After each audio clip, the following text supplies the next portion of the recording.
வேலையை நிறுத்த துடிக்கும் ஒன்றிய அரசுக்கு எதிரான ஆர்ப்பாட்டம் இது ஆர்ப்பாட்டம் ஏழையின் வயிற்றில் அடிக்க நினைக்கும் மோடிக்கு எதிரான ஆர்ப்பாட்டம் இது ஆர்ப்பாட்டம் மோடிக்கு வால் பிடிக்கும் அடிமைகளுக்கு எதிரான ஆர்ப்பாட்டம் இது ஆர்ப்பாட்டம்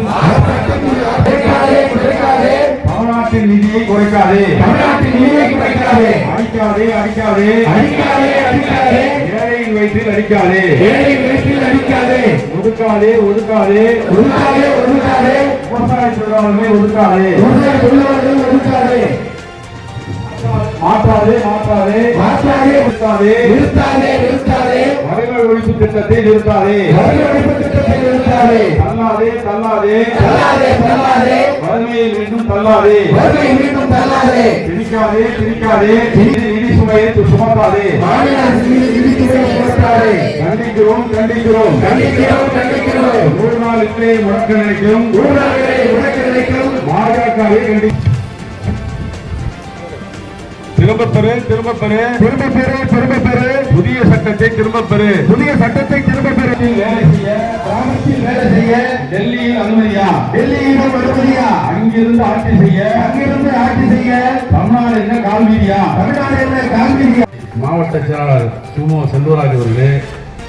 சிபிஎம் கட்சியை சேர்ந்த அண்ணன் அம்பியாபதி அவர்களே, மற்ற வருகின்ற மாவட்ட பொறுப்பாளர் அகில இந்திய காங்கிரஸ் கட்சியை சேர்ந்த டிஆர்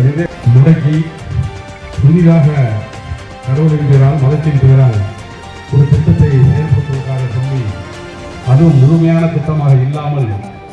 நமது குறிப்பாக நம்ம தமிழ்நாட்டை பொறுத்த வரைக்கும் இங்கே கூடியிருக்கும் தாய்மார்கள் அத்தனை பேர் வந்திருக்கிறீர்கள். உங்களுக்கெல்லாம் தெரியும், இப்பொழுது ஒரு வருடம் 2 வருடமாக இந்த வேலைவாய்ப்பு திட்டம் எந்த அளவுக்கு நஷ்டப்பட்டிருக்கிறது, பாதிக்கப்பட்டிருக்கிறோம் என்பது தெரியும். அது மேலும் இன்னும் நம்மை ரசிக்கிறதுக்காக கிராமங்களை நாசம் செய்யாதே, மோடியே மக்களை வறுமையில் தள்ளாதே, அடிக்காதே ஏழைகள் வயிற்றில் அடிக்காதே, முடக்காதே 100 நாள் வேலையை முடக்காதே. அடிமை அதிமுகவை கண்டிக்கிறோம். திரும்ப பெறு ஏழை மக்களை வதைக்கும் புதிய சட்டத்தை திரும்ப பெறு. எங்கே போனார் அடிமை துரோகியே நயவஞ்சகத்துக்கு துணை போகும்